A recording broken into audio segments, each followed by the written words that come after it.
Journalist Enkanna మీద Kurnool police వాళ్ళు చంద్రబాబు ప్రభుత్వంలో ఉన్నటువంటి పోలీస్ వ్యవస్థ కర్నూలు తీసుకుపోయి 3rd డిగ్రీ టార్చర్ అయితే చేసిండ్రో అది నేను అనుకుంటున్నా అది తెలంగాణ మీద ఒక జర్నలిస్ట్ ఎంకన్న మీద దాడి కాదు, అది తెలంగాణ ఆత్మగౌరవం మీద దాడి. అది తెలంగాణ వచ్చిన తర్వాత కూడా తెలంగాణలో ఆంధ్రప్రదేశ్ గవర్నమెంట్ నడుస్తున్నందుకు ఇది ఒక పెద్ద ఉదాహరణ. ఇది ఇలా సైకిల్ పాలన అక్కడ కాదు, సైకిల్ పాలన ఇక్కడ కూడా ఉన్నది.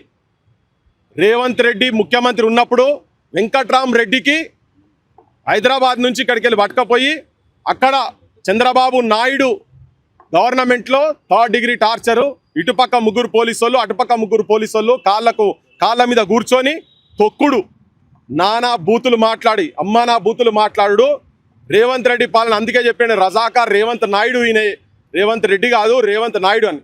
అంటే నీ సామాజిక వర్గానికి సంబంధించినటువంటి ఒక జర్నలిస్టుకు, నీ జిల్లా కొల్లాపూర్కు సంబంధించిన ఒక జర్నలిస్టుకు పాలమూరు బిడ్డ, నేను పాలమూరు పేద మొగోన్ని నల్లమల పులి బిడ్డ అంటున్నావు కదా, ఇగో చూడు అదే నల్లమల కాడకు పుట్టినటువంటి ఈ బిడ్డను నీ గురువు అంటావో నువ్వేమంటావో, నువ్వు ఎవరికైతే చెంచాగిరి చేస్తున్నావో, ఎవరిని బూట్లయితే నువ్వు ఆంధ్రప్రదేశ్ రాష్ట్రం ఉన్నప్పుడు మోసినావో, ఇప్పుడు తెలంగాణ రాష్ట్ర ముఖ్యమంత్రి అయిన తర్వాత కూడా ఇంకా అతని బూట్లు ఆ సాక్షుల వాసన చూసుకుంటూనే ఉన్నట్టున్నావు నువ్వు.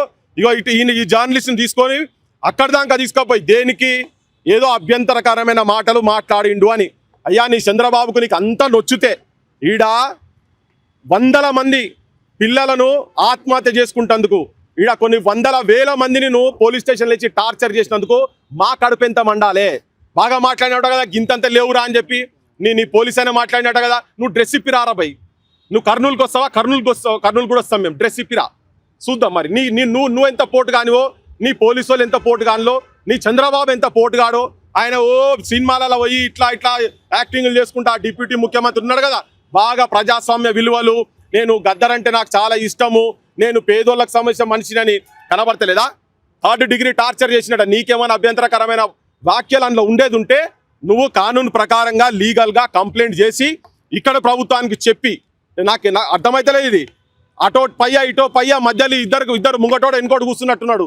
తోడు చంద్రబాబు నాయుడు అంటాడు, ఇంకోడు ఈయనే రేవంత్ నాయుడు అంటాడు. ఈ ఇద్దరు అక్కటో పయ్య ఇటో పయ్య పెట్టి ఈ 2 రాష్ట్రాలు ప్రతి శనివారం ఆదివారం హైదరాబాద్లో మీకు ఏం పనిరా?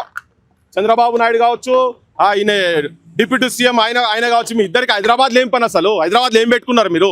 ఈడొచ్చి మా పోలీసు వాళ్ళు మీకెందుకు ఉండాలి? ఎవడో తలకాయ తిరిగినోడు ఎవడని ఉండేది ఉంటే బిడ్డ మీరు ఉన్న జాగాలు ఉండారు, అటే బీక్తారు. ఇది మీరు తెలంగాణ ప్రజలకు కూడా ఏం చెప్తున్నా అంటే ఇది చాలా చిన్న అంశం కాదు, ఇది చాలా సున్నితమైన అంశం. అంటే బరి తగ్గించి ఇక్కడ మన బిడ్డను, తెలంగాణ బిడ్డను, తెలంగాణలో ప్రజల గురించి పనిచేస్తున్నటువంటి వాళ్ళను చిన్న యూట్యూబర్స్ అనుకుంటున్నారు మీరు. చిలికి గాలివాన్ అవుతుంది, కంది తేనె తెట్టను కొడుతున్నారు మీరు.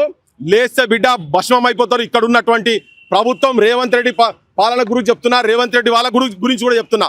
హోమ్ మినిస్టర్గా ఉండి, నువ్వు ముఖ్యమంత్రిగా ఉండి ఇక్కడ జర్నలిస్టుల హక్కులనే కాపాడలేని దుస్థితిలో ఈ తెలంగాణ ప్రభుత్వాన్ని ప్రజలు కూడా నిర్వీర్యమైపోయి ఇటువంటి మాట్లాడేటోళ్లను కాపాడుకోలేకపోతే, వీళ్ళ తరఫున మనము వాయిస్లెస్గా ఉండలేకపోతే చాలా ఇబ్బందుల పాలైతే తెలంగాణ. ఇప్పటికే గుట్ట పక్కన శవం చూసి గుర్తుపట్టుట కష్టమాయే, కాలు మీద పుట్టుమచ్చలు తెలంగాణ పల్లెలోన కన్న బిడ్డల గుర్తులు చూపే అని చెప్పని సాహిత్యం ఇటువంటి దుర్మార్గులు, కిరాతకుడు, నీచుడు, నికృష్టుడు చంద్రబాబు నాయుడు, ఆయన తాబేదారు అనేటువంటి రేవంత్ రెడ్డి అటువంటి వాళ్ళు ఉన్నప్పుడు ఈ సాహిత్యాలు పుట్టినాయి. ఇంకా ఈ సాహిత్యాలకు తావు లేదుగా. జనం చైతన్యవంతులు కావాలి.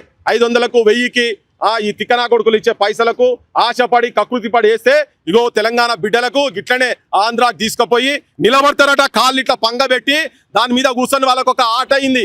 నీ అన్నకో నీ తమ్మునికో తెలంగాణ ప్రతి బిడ్డకు చెప్తున్నా నేను, నీ ఇంట్లో ఉన్నోళ్ళకో మీ అక్కకో మీ వదినకో మీ బావకో ఇటువంటి జరిగితే వాళ్ళ పరిస్థితి ఎట్లా ఉంటుందో మీరు ఒక్కసారి ఆలోచించాలని చెప్పదలుచుకున్నా. రేవంత్ రెడ్డిని ఈ విషయంలో ఆయనకు కులాభిమానం లేదు, ఏమి లేదు. ఆయన పక్కా ఆంధ్ర ఒక కులానికి బానిసైపోయి ఉన్నాడు.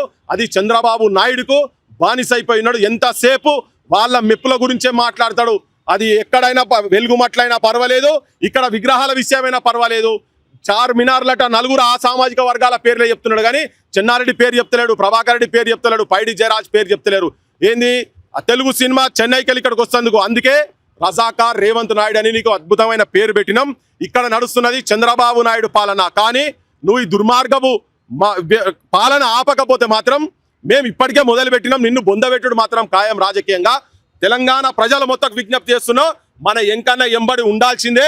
ఇటువంటి దాసికాలు ఇంకొకడు ఎవడన్నా కానీ, ఏ ఆంధ్ర పాలకుడు ఎవడన్నా వచ్చి ఇక్కడ కనీసం తెలంగాణ బిడ్డల మీద చేయేస్తే తిరగబడేటువంటి పరిస్థితి తీసుకురావాలి తెలంగాణ జనంగా. మేము కూడా తిరగబడతాం. మొత్తం సోషల్ మీడియా ఎవరికి జరిగినా మేము ఎంబడి ఉంటామని చెప్పి చెప్పదలుచుకున్నాం.